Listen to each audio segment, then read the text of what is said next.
As Aventuras de Sherlock Holmes, obra de Arthur Conan Doyle, parte 54. Nenhuma mancha, mas deve ter, disse Holmes. Sim, é o que diz, mas o fato é que não tem. Pegou a ponta do tapete, levantou-a e mostrou que realmente era como ele dissera. Mas o lado de baixo está tão manchado quanto o de cima. Deveria ter deixado uma marca. Lestrade exultava com o prazer de ter deixado intrigado o maior perito da Inglaterra. Agora vou dar uma explicação. Há uma segunda mancha, mas em outra parte do tapete. O que acha disso, Sr. Holmes? Ora, é muito simples, Lestrade. As duas manchas, na verdade, se correspondem, mas o tapete foi trocado de lado. Como era quadrado e despregado, isto pôde ser feito com facilidade. A polícia não precisa do senhor para concluir que o tapete foi invertido, Sr. Holmes. Isto está bem claro, pois as manchas ficam uma sobre a outra. Se eu colocar deste modo, mas o que quero que saiba é quem o deslocou e por quê. Eu podia ver pelo rosto rígido de Holmes que ele estava vibrando de excitação interior. O que... Olhe, Lestrade, olhe aqui, disse Holmes. Aquele guarda no corredor ficou em seu posto o tempo todo. Veja, aquele ali. Sim, Sr. Holmes, ele ficou. Bem, siga meu conselho. Interrogue-o com cuidado. Não o faça diante de nós. Esperaremos aqui. Leve-o para a sala dos fundos. Pergunte a ele como ousou fazer entrar pessoas e deixá-las sozinhos nesta sala. Não lhe pergunte se fez isso. Fale como se tivesse certeza de que ele fez. Diga-lhe que sabe que alguém esteve aqui. Pressione-o. Diga-lhe que uma confissão total é a sua única possibilidade de perdão. Faça exatamente como estou dizendo. Lestrade correu para o saguão. Alguns momentos depois, sua voz arrogante soou nos fundos da casa. Agora, Watson, agora! Exclamou Holmes com uma impaciência exaltada. Toda a força demoníaca do homem escondida atrás daquele comportamento indiferente explodiu num paroxismo de energia. Arrancou o tapete do chão e, num instante, estava com as mãos e os joelhos no chão, pressionando para baixo cada um dos quadrados de madeira. Um deles girou de lado quando ele colocou a unha em sua borda. Abria-se como a tampa de uma caixa. Uma pequena cavidade negra abriu-se logo abaixo. Holmes meteu nela uma mão impaciente e a retirou com um rugido agudo de raiva e desapontamento. Estava vazia. Depressa, Watson, depressa, encaixe de novo. A tampa de madeira foi recolocada em seu lugar e o tapete acabara de ser posto no lugar quando ouviram a voz de Lestrade no corredor. Ele encontrou Holmes apoiado languidamente na lareira. Resignado e paciente, estava Holmes tentando disfarçar seus bocejos irreprimíveis. Desculpe-me por tê-lo deixado esperando, Sr. Holmes, disse Lestrade. Posso ver que está bastante entediado. Bem, ele confessou, Sr. Holmes. Confessou tudo. Venha aqui dentro, Macpherson. Deixe estes cavalheiros ouvirem a respeito de sua conduta indesculpável. O policial corpulento, muito vermelho e também muito arrependido, aproximou-se de mim e de Holmes. Eu achei que não tinha nada de mal, senhor. A jovem veio até a porta ontem à tarde, errou de casa em casa, ela disse, e então começamos a conversar. É muito solitário quando se fica de guarda aqui o dia inteiro. Bem, o que aconteceu então? Ela queria ver o lugar onde o crime foi cometido, lera sobre ele nos jornais. Era uma jovem muito respeitável, bem educada, senhor, e não vi nenhum mal em deixá-la entrar e dar uma olhada. Quando viu aquela marca no tapete, caiu no chão e ficou como se estivesse morta. Corri para os fundos e peguei um pouco de água, mas não consegui reanimá-la. Então saí, dobrei a esquina e fui até Erie Plant em busca de um médico, e quando o trouxe, a jovem já se recuperara e saíra, envergonhada, eu diria, e sem coragem de me encarar. E sobre aquele tapete? Bem, senhor, estava um pouco enrugado, é claro, quando voltei. Ora, ela caiu sobre ele, e ele fica num assoalho polido, sem nada para segurá-lo no lugar. Eu o endireitei depois. É uma lição para você aprender que não pode enganar guarda Macpherson, disse Lestrade com dignidade. Sem dúvida pensou que sua falta no cumprimento do dever nunca seria descoberta, e ainda assim, uma ligeira olhada naquele tapete, bem rápida, foi o suficiente para me convencer de que alguém fora admitido na sala. Sorte sua, meu rapaz, que não esteja faltando nada na cena do crime, senão já estaria na rua, Queer. Lamento tê-lo chamado por causa de uma coisa insignificante, Sr. Holmes, mas achei que o fato de a segunda mancha não corresponder à primeira interessaria ao senhor. Lestrade falara com o guarda como se fosse ele que tivesse descoberto que o guarda havia deixado alguém entrar na cena do crime, e não o próprio Holmes. Com certeza foi muito interessante. Esta mulher só esteve aqui uma vez, guarda? Perguntou Holmes. Sim, senhor, apenas uma. Quem era ela? Não sei o nome, senhor. Estava respondendo a um anúncio sobre datilografia e veio ao número errado. Uma jovem muito agradável e gentil, senhor. Alta? Bonita? Perguntou Holmes. Sim, senhor. Coincidentemente, essa era a sua descrição, alta, bonita. Uma mulher bem jovem. Pode-se dizer que era bonita, sim. Talvez alguns dissessem que era muito bonita. Oh, guarda, deixe-me dar uma olhada. Ela disse. Tinha um jeito elegante e persuasivo, como se pode dizer, e pensei que não havia nada de mal em apenas deixá-la espiar pela porta. Como estava vestida? Discretamente, Sr. Holmes. Uma capa longa até os pés. A que horas foi isso? Estava anoitecendo. Começavam a acender os postes quando eu voltei com o médico. Muito bom, disse Holmes. Venha, Watson. Creio que temos um trabalho mais importante em um outro local. Quando saímos da casa, Lestrade permaneceu na sala da frente enquanto o guarda, arrependido, abria a porta para nós dois. Holmes virou-se no degrau e mostrou algo em sua mão. O policial olhou atentamente. Meu Deus, senhor! Exclamou com uma expressão de assombro. Holmes pôs os dedos nos lábios, enfiou a mão no bolso da frente e começou a rir enquanto descíamos a rua. Excelente, disse. Vem, amigo Watson. A cortina se levanta para o último ato.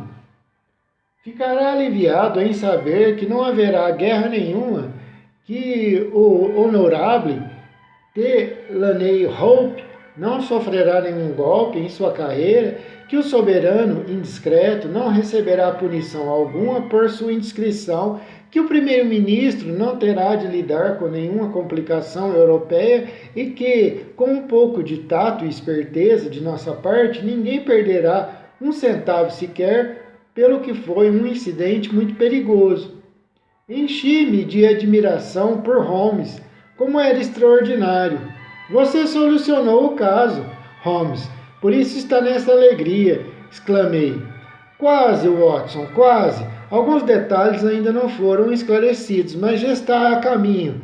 Tanto que será uma falha nossa se não conseguirmos saber o resto. Iremos direto a Hall Terrace e levaremos o caso até o fim. Quando chegamos à residência do secretário para assuntos europeus, foi por Lady Hilda Trelawney Hope que Holmes perguntou. Fomos levados para a sala de visitas. Sr. Holmes, disse a dama, e seu rosto estava vermelho de indignação. Isto é, com certeza, muito injusto e mesquinho de sua parte, Sr. Holmes. Queria, como expliquei, manter em segredo minha visita ao senhor, receando que meu marido soubesse que eu estava me intrometendo em seus negócios. E mesmo assim, o senhor me compromete vindo aqui e demonstrando desse modo que existem relações de negócios entre nós. Infelizmente, não tive outra alternativa, senhora, lhe disse Holmes. Fui encarregado de recuperar este papel estranhamente desaparecido, de modo que devo lhe pedir, madame, que faça a gentileza de colocá-lo em minhas mãos. A dama ficou de pé num pulo, e a cor desapareceu de seu bonito rosto num instante. Seus olhos ficaram vidrados, ela cambaleou, e pensei que iria até desmaiar. Depois, com grande esforço, recobrou-se do choque, e seu rosto demonstrou assombro e indignação. Ora, ora, o senhor me insulta, Sr. Holmes. Ora, madame, isso é inútil. Entregue a carta. Ela correu para a campainha. O mordomo lhe mostrará a saída, Sr. Holmes. Não a toque, Lady Hilda. Se o fizer, todos os meus esforços para evitar um tremendo escândalo serão frustrados. Entregue a carta e tudo ficará bem. Se colaborar comigo, posso ajeitar tudo para você. Se trabalhar contra mim, infelizmente eu terei de expô-la.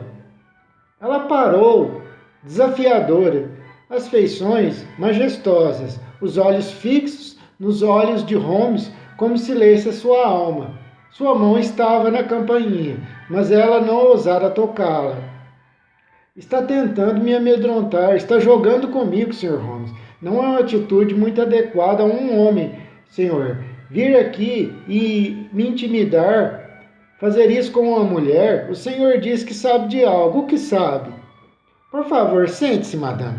Vai se machucar se cair daí. Não falarei enquanto não se sentar. Obrigado. Dou-lhe 5 minutos, Sr. Holmes. 5 minutos.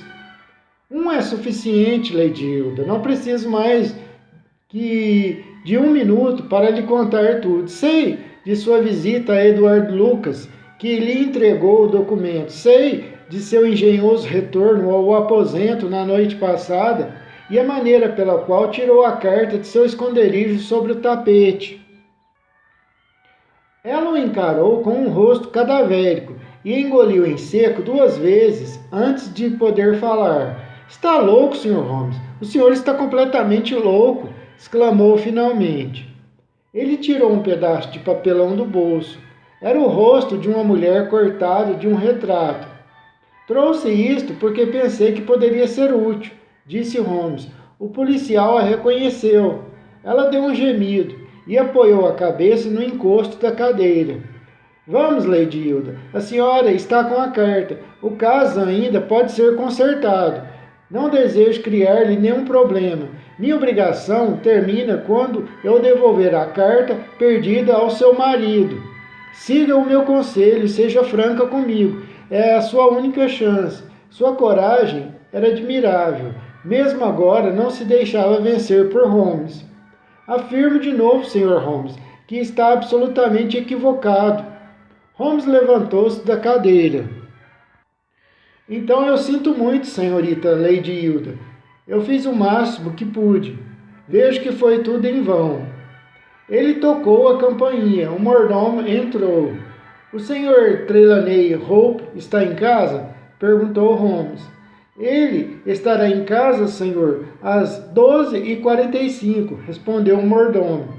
Holmes olhou para o seu relógio. Ainda faltam 15 minutos, disse. Muito bem, eu esperarei. Mal o mordomo fechar a porta, Lady Hilda se ajoelhou aos pés de Holmes, as mãos estendidas, o rosto bonito, erguido e molhado de lágrimas. Oh, poupe-me, Sr. Holmes, poupe-me, por Deus! Implorou numa súplica frenética. Pelo amor de Deus, não conte a ele. Eu o amo tanto, eu amo tanto.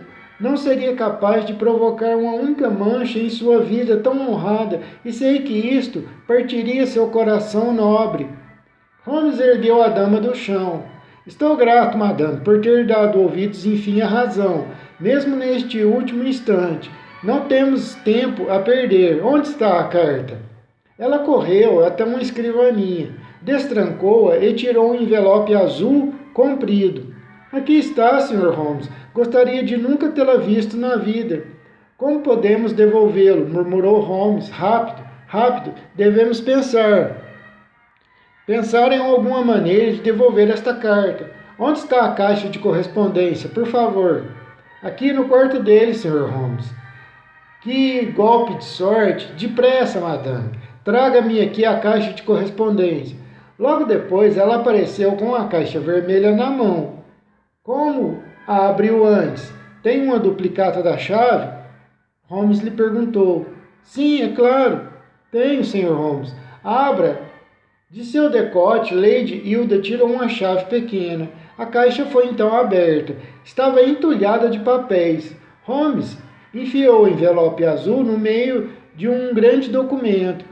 Entre as folhas do mesmo, a caixa foi fechada, trancada e levada de volta para o quarto. Agora estamos prontos para recebê-lo, falou Holmes. Ainda temos 10 minutos. Estou fazendo o possível para acobertá-la, Lady Hilda. Em troca, vai passar esse tempo me contando francamente o verdadeiro significado deste caso extraordinário e por que você, a esposa do homem que me contratou, pegou o seu documento. Sr. Holmes, eu lhe contarei tudo, exclamou a dama. Oh, Sr. Holmes, eu preferiria cortar minha mão direita a dar a ele um momento de mágoa que seja na vida. Não existe uma mulher em toda Londres que ame seu marido como eu o amo. E ainda assim, se ele soubesse como agir, como fui induzida a agir, nunca me perdoaria, pois preza tanto por sua honra que ele não poderia esquecer ou perdoar um lapso na honra dos outros. Ajude-me, Sr. Holmes.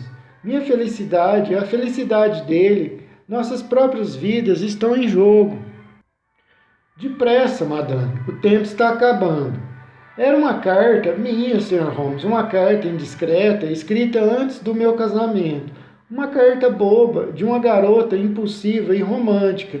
Não fiz por mal, e mesmo assim, ele a acharia criminosa. Se tivesse lido essa carta, toda sua confiança em mim seria destruída para sempre.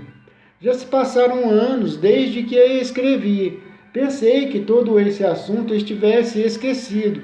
Então, afinal, ouvi deste homem, Lucas, que ela havia passado para suas mãos e que ele a entregaria ao meu marido. Implorei a sua misericórdia, porém ele disse que devolveria a carta se eu lhe entregasse um certo documento do meu marido, e que estava este documento na caixa de correspondência do meu marido. Tinha uma espécie de espião no escritório que lhe falou sobre a sua existência. Ele me garantiu que meu marido não seria de forma alguma prejudicado. Ponha-se na minha situação, Sr. Holmes. O que eu deveria fazer? Contar tudo ao seu marido, lhe disse Holmes. Não podia, Sr. Holmes, não podia. De um lado, parecia ser a ruína certa, e de outro, por mais terrível que parecesse tirar um papel de meu marido, ainda mais sobre um assunto político, não podia compreender as consequências, enquanto em matéria de amor e confiança era tudo muito claro para mim. Eu o fiz, Sr. Holmes. Tirei o molde da chave da caixa. Esse homem, Eduardo Lucas, fez uma duplicata. Abri a caixa de correspondência. Dele tirei o papel e levei à rua Godolphin. O que aconteceu lá, madame? Bati na porta, da maneira combinada. Eduardo Lucas a abriu. Fui atrás dele até a sala, deixando a porta do saguão entreaberta, pois temia ficar sozinha com aquele homem.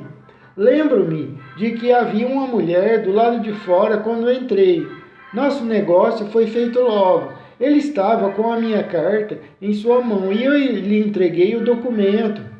Ele me deu a carta. Neste momento ouvimos um barulho à porta, passos no corredor. Eduardo Lucas afastou rapidamente o tapete, jogou o documento de meu marido em algum esconderijo ali e o cobriu. O que aconteceu depois disso parece um pesadelo, Sr. Holmes. Vi um rosto moreno e louco, Transtornado, ouvi uma voz de mulher que gritava em francês. Minha espera não foi em vão. Afinal encontrei você com ela. Houve uma luta feroz. Eu o vi com uma cadeira na mão. Uma faca brilhava na dela. Fugi correndo da cena terrível da casa e somente na manhã seguinte, no jornal, é que eu soube do desfecho terrível daquela luta. Aquela noite eu estava feliz porque tinha minha carta e ainda não sabia o que destino iria trazer. Foi na manhã seguinte que percebi que apenas trocar um problema por outro.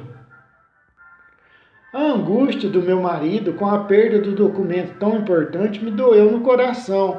Mal pude me controlar para não me ajoelhar aos seus pés e lhe contar o que eu havia feito, mas isso seria ruína total, seria uma confissão do passado. Vim procurar o Senhor naquela manhã para compreender a plena dimensão do meu ato. Desde o instante em que compreendi, eu só pensava em trazer de volta o documento do meu marido. Ainda devia estar no lugar onde Eduardo Lucas o colocara antes da luta com a mulher, porque fora escondido antes que aquela mulher horrível entrasse na sala. Não fosse a chegada dela, eu não saberia onde ficava o esconderijo. Como eu poderia entrar na sala? Durante 2 dias fiquei vigiando o lugar, Sr. Holmes, mas a porta nunca foi deixada aberta. Na noite passada fiz minha última tentativa. O que fiz e como me saí, o senhor já sabe. Trouxe o papel de volta comigo e pensei em destruí-lo, já que não vi um jeito de devolvê-lo ao meu marido sem confessar a minha culpa. Céus, ouço seus passos na escada, Sr. Holmes. O secretário para Assuntos Europeus entrou agitado na sala. Alguma novidade, Sr. Holmes? Alguma novidade? Ele perguntou com excitação. Tenho algumas esperanças, respondeu Holmes. Graças aos céus! Seu rosto ficou radiante. O primeiro-ministro vai almoçar comigo. Posso contar a ele sobre as suas esperanças, Sr. Holmes? Ele tem nervos de aço, mas sei que mal tem conseguido dormir desde esse incidente terrível. Jacobs, poderia pedir ao primeiro-ministro para subir? Quanto a você, querida, este é um assunto político. Espere na sala de jantar. Estaremos lá daqui a alguns minutos. A atitude do primeiro-ministro era controladora, mas pude ver pelo brilho de seus olhos e pelo tremor de suas mãos ossudas que estava tão excitado quanto seu jovem colega. Creio que tem algo a contar, Sr. Holmes? Perguntou. Puramente negativo por enquanto, respondeu meu amigo. Investiguei cada ponto onde poderia estar o documento e tenho certeza de que não há perigo algum a temer. Mas isso não é o suficiente, Sr. Holmes. Não podemos viver eternamente nesse impasse. Precisamos ter algo definitivo. Tenho esperanças de consegui-lo, senhor. É por isso que estou aqui. Quanto mais penso no assunto, mais investigo, mais fico convencido de que o documento, a tal carta, nunca saiu de sua casa. Mas como, Sr. Holmes? Que brincadeira é essa? Não é nenhuma brincadeira. É que se tivesse saído, a esta altura já teria sido publicada, não acha? Com certeza já teria. Mas por que alguém a pegaria para deixá-la em minha própria casa? Não tenho certeza de que alguém a pegou, está entendendo? Ela não saiu de sua casa, ninguém a pegou, você a colocou em algum canto e esqueceu o lugar que deixou. Sr. Holmes, isso é uma brincadeira. Então, como ela pode ter saído da caixa de correspondência onde estava? Pois lá não está, já procurei centenas de vezes, não está lá. Não estou convencido de que ela chegou nem a sair da caixa de correspondência. Sr. Holmes, esta brincadeira é muito importuna. Eu lhe asseguro que a carta saiu da caixa, não está lá. O senhor examinou a caixa desde terça de manhã? Não foi necessário, ora. Provavelmente apenas deu uma olhada superficial. Não, olhei bem, olhei em todos os cantos da caixa. Impossível, eu afirmo. Mas não estou convencido disso, falou Holmes. Sei que essas coisas acontecem. Presumo que haja outros papéis ali. Muitos papéis, ora, pode ter sido misturada com os outros. Estava bem em cima, não estava misturada com outros. Alguém pode ter sacudido a caixa e tê-la tirado do lugar, misturado o documento com outros papéis. Não, estava tudo em ordem, Sr. Holmes. Bem, isto pode ser resolvido facilmente, Hope, disse o primeiro-ministro. Traga a caixa de correspondência aqui. O secretário tocou a campainha. Jacobs, traga minha caixa de correspondência. Isto é uma perda de tempo idiota, mas eles querem, traga. Se nada mais irá convencê-lo, isso será feito. Obrigado, Jacobs. Ponha aqui.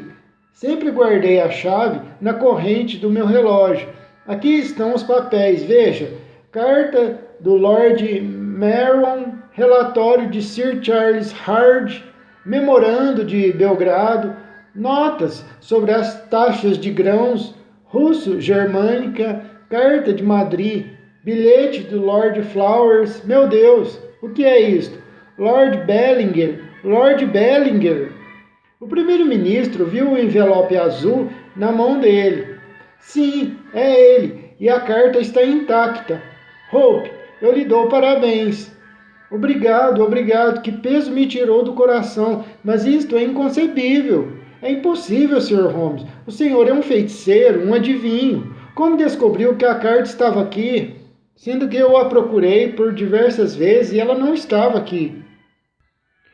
Ora, senhor, às vezes procuramos as coisas e não achamos. Depois vamos procurar de novo. Está no local onde procuramos e não achamos. Eu sabia que não estava em nenhum outro lugar. Não consigo acreditar em meus olhos. Ele correu para a porta. Onde está minha esposa? Eu preciso lhe dizer que está tudo bem agora. Hilda! Ouvimos sua voz nas escadas. O primeiro-ministro olhou para Holmes piscando os olhos. Ora, senhor, disse, há mais coisa nisso do que aquilo que parece à primeira vista. Como é que a carta voltou para a caixa? Holmes desviou-se sorridente do exame atento daqueles olhos cintilantes. Também temos os nossos segredos diplomáticos, senhor, disse ele, pegando seu chapéu e virando-se para a porta. Fim. O cão dos Baskervilles. Meu caro Hobson, foi seu relato de uma lenda do oeste da Inglaterra que primeiro me sugeriu a ideia desta pequena história. Por isso, e pela ajuda que me deu em seu desenvolvimento, obrigado. Sinceramente, seu A. Conan Doyle. O Sr. Sherlock Holmes, que costumava se levantar muito tarde, a não ser nas raras ocasiões em que passava a noite toda acordado, estava sentado à mesa do café. De pé diante da lareira, eu apanhei a bengala que o nosso visitante esquecera na noite anterior. Era um belo pedaço de madeira grossa, de castão redondo, do tipo conhecido como Penang Layer. Logo abaixo do castão havia um anel de prata com quase 2,5 centímetros de largura. A James Mortimer M.R.C.S. dos seus amigos do C.C.H. estava gravado nele, com a data de 1884. Era exatamente o tipo de bengala que o antiquado médico de família costumava usar, majestosa, resistente e que inspirava confiança. Bem, Watson, o que acha dela? Holmes estava sentado de costas para mim e eu não havia dado a ele nenhuma indicação do que fazia no momento. Como você soube o que eu estava fazendo, Holmes? Acho que você tem olhos na nuca, isso é certo. Tenho pelo menos um bule de café bem polido, folheado de prata, diante de mim, ele disse. Mas fale, Watson, o que você deduz da bengala do nosso visitante, já que, infelizmente, não o encontramos aqui. E como não temos nenhuma ideia do que deseja, este souvenir acidental passa a ser importante. Deixe-me ouvir sua descrição do homem por meio de um exame da bengala.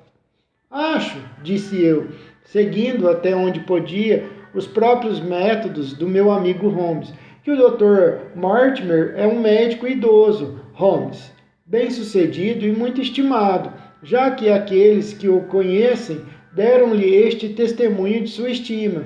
Ótimo, ótimo, disse Holmes. Excelente, Watson. Acho também que é grande a probabilidade de ele ser um médico rural que faz a maioria das suas visitas a pé. Por que acha isso, Watson? Porque esta bengala, embora originalmente muito bonita, tem sido tão maltratada que dificilmente posso imaginar um médico da cidade usando-a.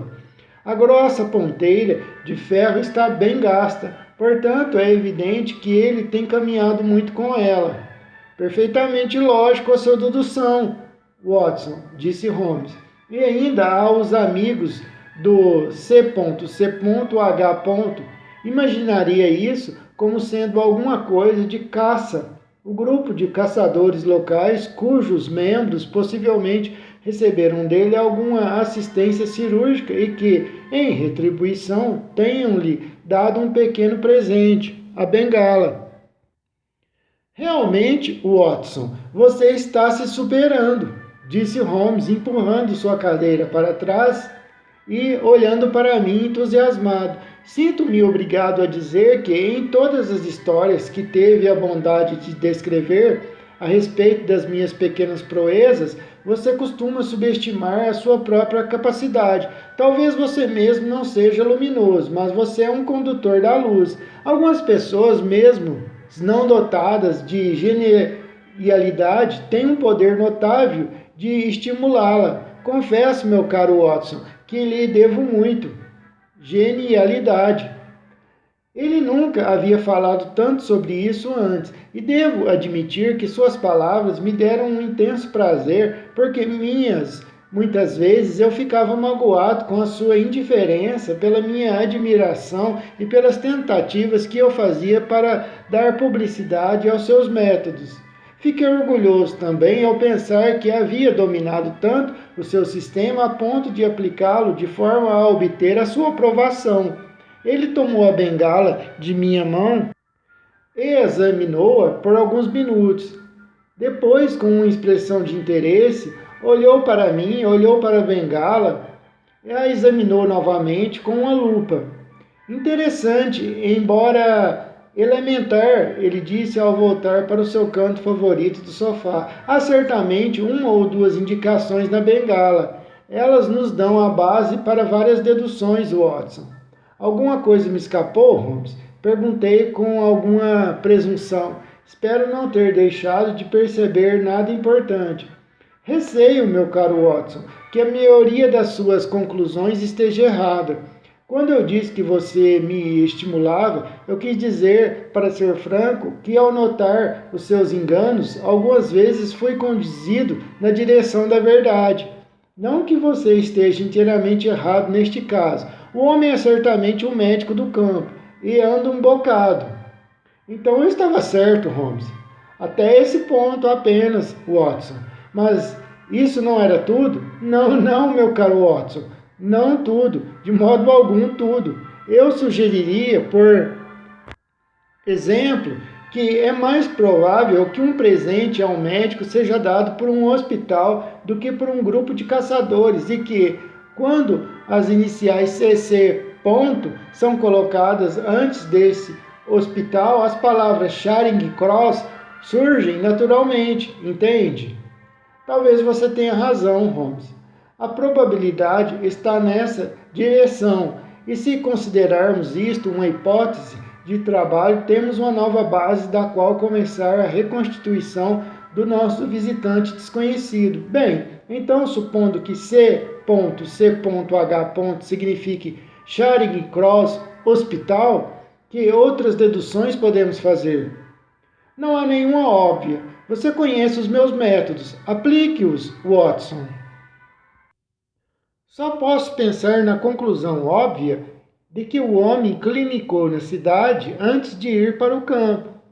Acho que podemos nos aventurar um pouco além disto. Considere o seguinte: em que ocasião seria mais provável que este presente fosse dado? Quando os seus amigos se reuniram para demonstrar-lhe a sua estima.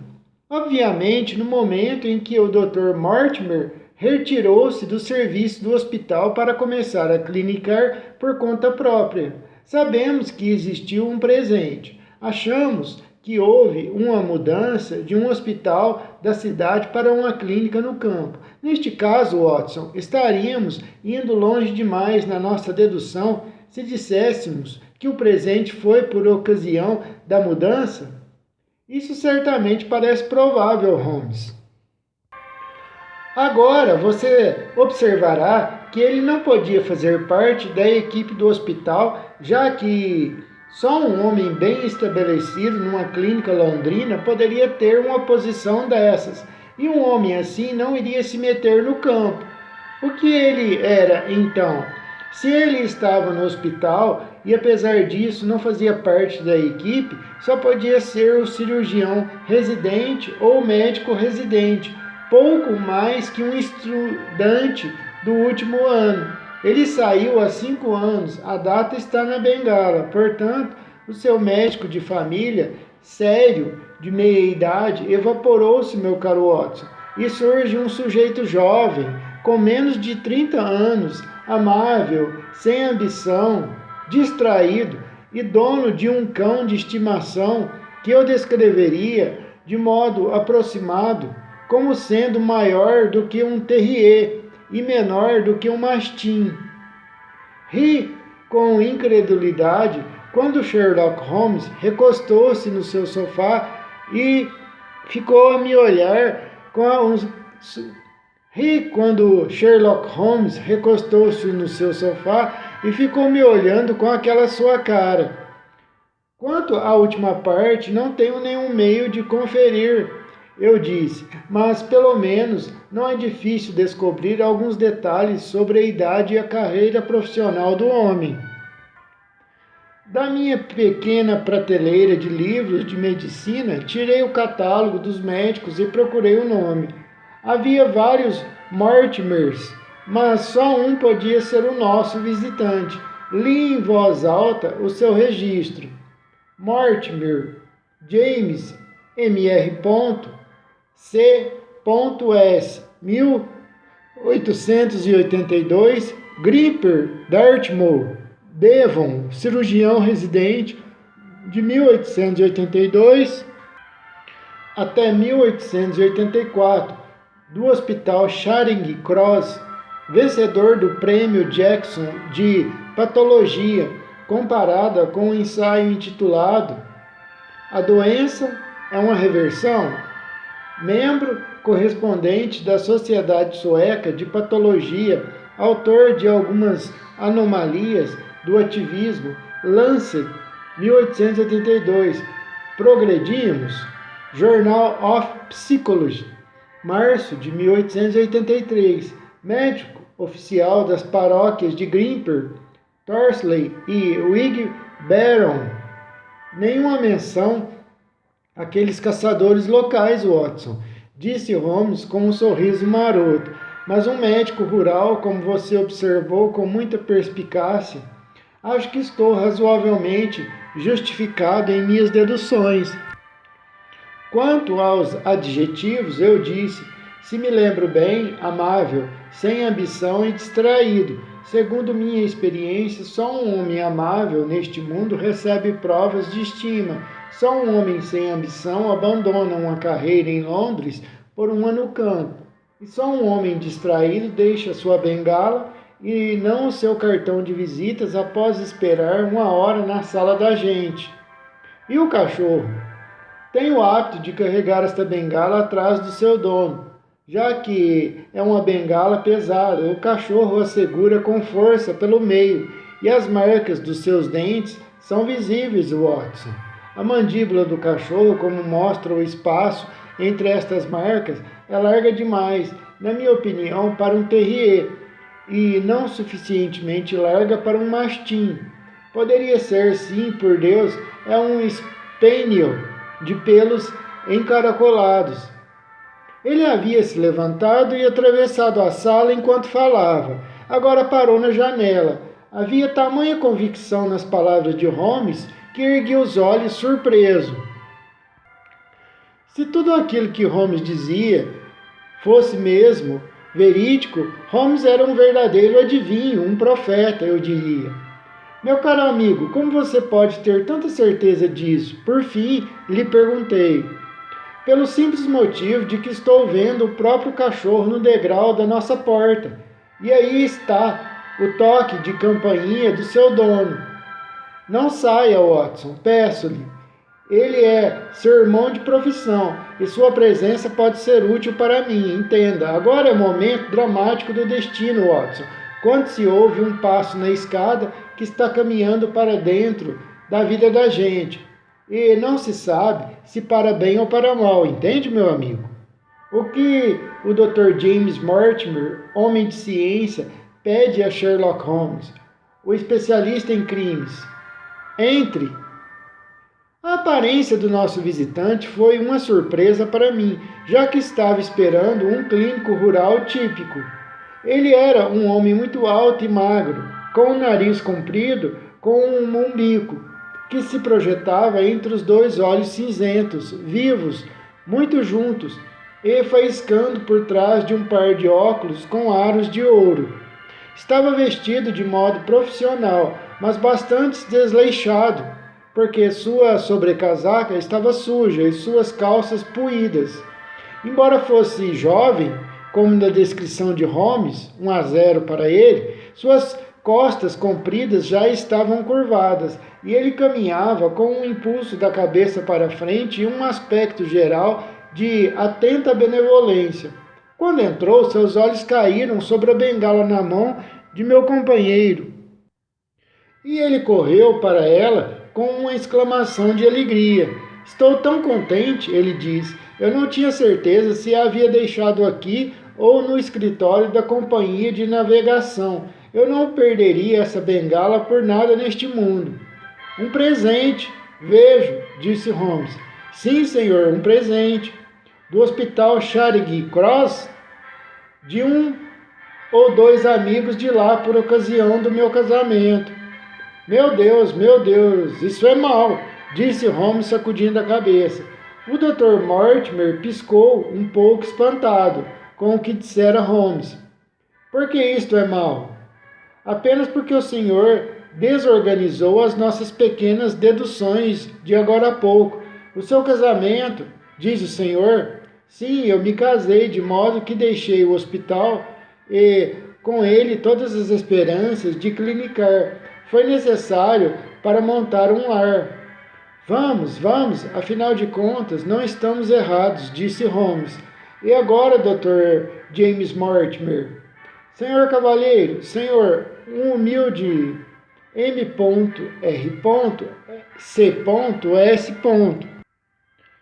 E um homem de mente precisa, evidentemente. Um diletante da ciência, Sr. Holmes, um apanhador de conchas nas praias do grande oceano desconhecido. Presumo que seja ao Sr. Sherlock Holmes que eu esteja me dirigindo e não... Não, este é o meu amigo, Dr. Watson. Prazer em conhecê-lo, senhor. Ouvi mencionarem o seu nome ligado ao do seu amigo. O senhor me interessa muito, Sr. Holmes. Dificilmente eu teria esperado um crânio tão dolicefálico ou um desenvolvimento supraorbital tão bem marcado. O senhor permitiria que eu passasse o dedo pela sua fissura parietal? O molde do seu crânio, senhor, até que o original fique disponível, seria um ornamento para qualquer museu antropológico. Não é minha intenção ser grosseiro, entende? Mas confesso que cobiço seu crânio. Sherlock Holmes sorriu e indicou uma cadeira ao nosso visitante. Percebo que o senhor é um entusiasta na sua linha de pensamento, como sou na minha, doutor, disse Holmes. Observo pelo seu indicador que o senhor faz os seus próprios cigarros. Não hesite em acender um se quiser. O homem tirou do bolso do papel fumo e enrolou um cigarro. Surpreendentemente, ele tinha dedos longos e trêmulos, tão ágeis e inquietos quanto as antenas de um inseto. Holmes estava em silêncio, mas os seus rápidos olhares penetrantes revelaram-me o interesse que ele tinha pelo nosso curioso visitante. Presumo, senhor, disse ele por fim, que não foi simplesmente com o objetivo de examinar o meu crânio que o senhor me deu a honra de passar por aqui ontem à noite e novamente volta hoje, não é? Não, não, senhor Holmes. Embora esteja feliz por ter tido a oportunidade de fazer isso também, vim procurá-lo, senhor Holmes, porque reconheci que eu mesmo sou um homem pouco prático e porque me defrontei, de repente, com um problema muito grave e extraordinário, reconhecendo como reconheço que o senhor é o segundo maior especialista da Europa. Realmente, senhor, posso saber quem tem a honra de ser o primeiro? Perguntou Holmes brincando. E até com alguma aspereza. Para o homem de mente estritamente científica, a obra de Monsignor Bertillon deve ter sempre um forte apelo. Então, não é melhor o senhor consultá-lo? Perguntou-lhe Holmes. Eu disse, senhor, para a mente estritamente científica, mas como um homem de negócios práticos, o senhor é reconhecido como único. Espero, senhor, não ter inadvertidamente decepcionado. Só um pouco, disse Holmes. Acho, Dr. Mortimer, que o senhor agiria de modo sensato se, sem mais delongas, tivesse a bondade de me contar objetivamente qual a natureza exata do problema para o qual pede a minha ajuda. Tenho no meu bolso um manuscrito, disse Dr. James Mortimer. Percebi quando o senhor entrou na sala, disse Holmes. É um manuscrito antigo, do início do século passado, a menos que seja uma falsificação. Como pode dizer isso, senhor? O senhor deixou à mostra uns 5 centímetros dele, que eu pude observar durante todo o tempo em que esteve falando. Seria um mau especialista aquele que não conseguisse saber a data de um documento com a precisão aproximada de uma década. Talvez o senhor tenha lido a minha pequena monografia sobre o assunto. Acho que é esse de 1730. A data exata é de 1742. O Dr. Mortimer tirou do bolso de cima. Este documento de família foi entregue aos meus cuidados por Sir Charles Baskerville, cuja morte súbita e trágica há cerca de 3 meses causou muita comoção em Devonshire. Posso dizer que era seu amigo, bem como seu médico assistente. Ele era um homem enérgico, astuto, prático e tão sem imaginação quanto eu, mas levava este documento muito a sério. A sua mente estava preparada exatamente para esse tipo de fim que acabou tendo. Holmes estendeu a mão para o manuscrito e o abriu sobre os joelhos. Você pode observar, Watson, o uso alternado do S longo e curto. Essa é uma das várias indicações que me permitiram determinar a data.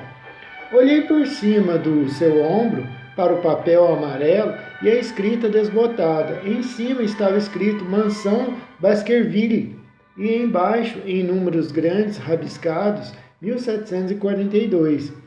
Parece que é uma espécie de relato. Sim, o relato de uma lenda que corre na família Baskerville. Mas acho que o senhor quer me consultar a respeito de alguma coisa mais recente e prática. Muito recente, Sr. Holmes. É um assunto muito prático e muito urgente, que precisa ser decidido em 24 horas. Mas o manuscrito é curto e está intimamente ligado ao caso, entende? Com sua permissão, vou lê-lo para o senhor. Holmes recostou-se na cadeira junto às pontas dos dedos e fechou os olhos com um ar de resignação.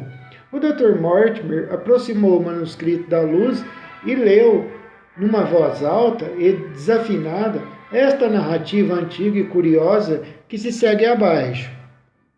Sobre a origem do cão dos Baskervilles, houve muitos relatos.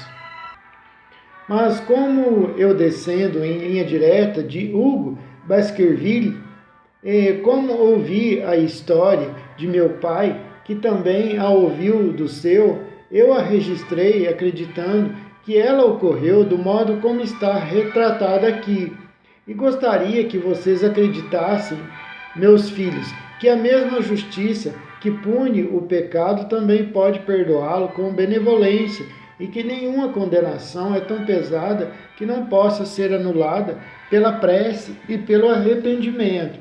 Então, aprendam com esta história não temer os frutos do passado, de modo que as paixões condenáveis que fizeram nossa família sofrer de maneira tão atroz não sejam novamente o motivo de nossa desgraça. Saibam, então, que na época da Grande Rebelião, cuja história escrita pelo Lord Clevedon merece a atenção de vocês, e eu recomendo sinceramente, este solar de Baskerville foi dado ao Hugo com este sobrenome, e não se pode negar que ele era um homem violento, profano e ímpio.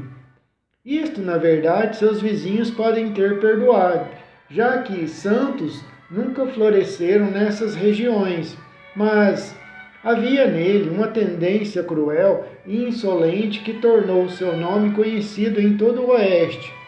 Acontece que este Hugo se apaixonou, se de fato uma paixão tão sinistra pode ser chamada por um nome tão luminoso, pela filha de um pequeno proprietário. Ele se apaixonou, proprietário rural que tinha terras perto da propriedade de Baskerville. Mas a jovem, que era discreta e de boa reputação, sempre o evitava, porque temia a má fama do seu nome. Num dia de São Miguel, 29 de setembro, este Hugo, com 5 ou 6 de seus amigos, tão desocupados e perversos quanto ele, invadiu a fazenda e levou a jovem, sabendo que o pai e os irmãos dela não estavam em casa. Eles levaram a jovem para a mansão e a instalaram no quarto, no segundo andar, enquanto Hugo e seus comparsas se acomodaram no andar de baixo para uma longa bebedeira, como costumavam fazer todas as noites. Mas a pobre moça, no andar de cima, estava a ponto de enlouquecer com a cantoria, os gritos e as terríveis blasfêmias que vinham do térreo, porque diziam que as palavras usadas por Hugo Baskerville, quando estava bêbado, eram do tipo que podia atrair a maldição para o homem que as proferia. Por fim, impelida pelo medo, ela fez uma coisa que poderia ter intimidado o homem mais corajoso e mais ágil, porque com a ajuda da era crescida que cobria e ainda hoje cobre a parede sul, ela desceu pelo beiral e foi para sua casa atravessando o pântano, numa distância de mais de 3 léguas entre a mansão e a fazenda de seu pai. Pouco depois, Hugo deixou seus amigos para levar comida e bebida à jovem, com outras coisas piores, possivelmente, e descobriu que a gaiola estava vazia e que o pássaro fugira. Então parece que ele ficou como alguém possuído pelo demônio, porque desceu correndo as escadas, entrou na sala de jantar, pulou por cima da grande mesa, fazendo voar canecas e trinchantes, e gritou diante de todo o grupo de companheiros que naquela mesma noite iria entregar seu corpo e sua alma às forças das trevas, se conseguisse agarrar a rapariga. Enquanto os estroinas ficavam horrorizados diante da fúria do homem, um mais perverso, ou talvez mais bêbado que o resto, gritou que eles deveriam pôr os cachorros atrás dela. Ao ouvir isso, Hugo saiu correndo da casa, gritando para os moços da estrebaria que selassem seu cavalo e soltassem os cães. Dando a eles um lenço de cabeça da moça, Hugo os atiçou e partiram pelo pântano sob o luar, ao encalço da pobre jovem. Durante algum tempo, os companheiros de farras ficaram boquiabertos, sem entender direito o que acontecera tão depressa. Mas logo suas mentes confusas despertaram e então compreenderam o que estava prestes a ser feito naquele terreno pantanoso. Houve um rebuliço generalizado, alguns apanhando suas pistolas, outros procurando os cavalos e alguns mais garrafas de vinho. Mas, finalmente, recuperando um pouco a razão, 13 no total montaram nos cavalos e começaram a perseguição. A lua brilhava no céu e eles galoparam lado a lado pelo caminho que a moça devia ter seguido se estivesse indo para sua própria casa. Depois de percorrerem 1 ou 2 milhas, eles viram um pastor e aos gritos perguntaram se ele tinha visto a moça. E o homem, segundo a história, ficou tão aterrorizado que mal conseguia falar, mas acabou dizendo que vira a pobre moça com os cães na pista dela. Mas eu vi mais do que isso, ele disse, porque Hugo Baskerville passou por mim em sua égua negra e atrás dele vinha correndo um cão do inferno, tão assustador que Deus não permita jamais que uma fera daquela me persiga. Os fidalgos rurais, bêbados, amaldiçoaram o pastor e seguiram em frente, mas logo suas peles gelaram porque um tropel aproximou-se pelo pântano e a égua negra, coberta de espuma branca, passou por eles com a rédea caída e a sela vazia. Depois os farristas cavalgaram bem juntos porque estavam apavorados, mas ainda seguiram pelo brejo. Embora cada um deles, se estivesse só, ficaria muito satisfeito em virar a cabeça de seu cavalo para voltar para trás. Cavalgando lentamente, acabaram encontrando os cães. Estes, embora conhecidos por sua bravura e sua raça, estavam ganindo, amontoados no alto de uma encosta ou barranco, como o chamamos no pântano. Alguns se afastando furtivamente e outros com os pelos das costas eriçados e os olhos fixos observaram o estreito vale que se estendia abaixo deles. O grupo parou, os homens mais sóbrios, como se pode imaginar, do que quando partiram. A maioria deles não avançaria de maneira alguma, mas 3 ou mais afoitos, ou talvez os mais bêbados, seguiram em frente, descendo o barranco. Este se abria num largo espaço no qual havia 2 daquelas grandes pedras que ainda podem ser vistas ali, que foram colocadas por alguns povos antigos, povos esquecidos nos dias de antanho. A lua estava brilhando sobre a clareira e ali no meio jazia a infeliz moça, onde havia caído, morta de medo e de cansaço. Mas não foi a visão do corpo dela, muito menos a do corpo de Hugo Baskerville, que estava perto dela, que arrepiou os cabelos destes 3 fanfarrões bêbados, mas sim o fato de que, em cima de Hugo e estraçalhando a sua garganta, estava uma coisa hedionda, uma fera grande e preta, com a forma de um cão, porém maior do que qualquer cão que olhos mortais jamais tenham visto. Enquanto eles olhavam, a coisa arrancou um pedaço da pele de Hugo Baskerville. E quando esta virou seus olhos chamejantes e as mandíbulas para o lado deles, os 3 soltaram gritos de horror e fugiram, a rédea solta, ainda gritando pelo pântano. Dizem que um deles morreu naquela mesma noite em consequência do que tinha visto, a aparência do cão horrível, e outros 2 não passaram de homens alquebrados pelo resto de suas vidas. Essa é a história, meus filhos, do aparecimento do cão que dizem ter perseguido a família tão cruelmente desde então. Se eu a registrei é porque aquilo que se conhece claramente produz menos terror do que aquilo que é apenas insinuado e imaginado. Nem se pode negar que muitas pessoas da família têm tido mortes estranhas e infelizes que foram repentinas, misteriosas. Contudo, que nós possamos nos abrigar na bondade infinita da providência divina, que não puniria para sempre os inocentes, além da 3ª ou 4ª geração, como ameaça a Sagrada Escritura. A essa providência, meus filhos, eu os recomendo e os aconselho, a título de cautela, evitar atravessar o pântano naquelas horas sombrias em que as forças do mal estão exaltadas. De Hugo Baskerville, para os seus filhos Roger e John, com instruções para não dizerem nada disso à sua irmã Elizabeth. Quando o Dr. Mortimer terminou de ler esta narrativa singular, empurrou os óculos para a testa e ficou olhando para Sherlock Holmes.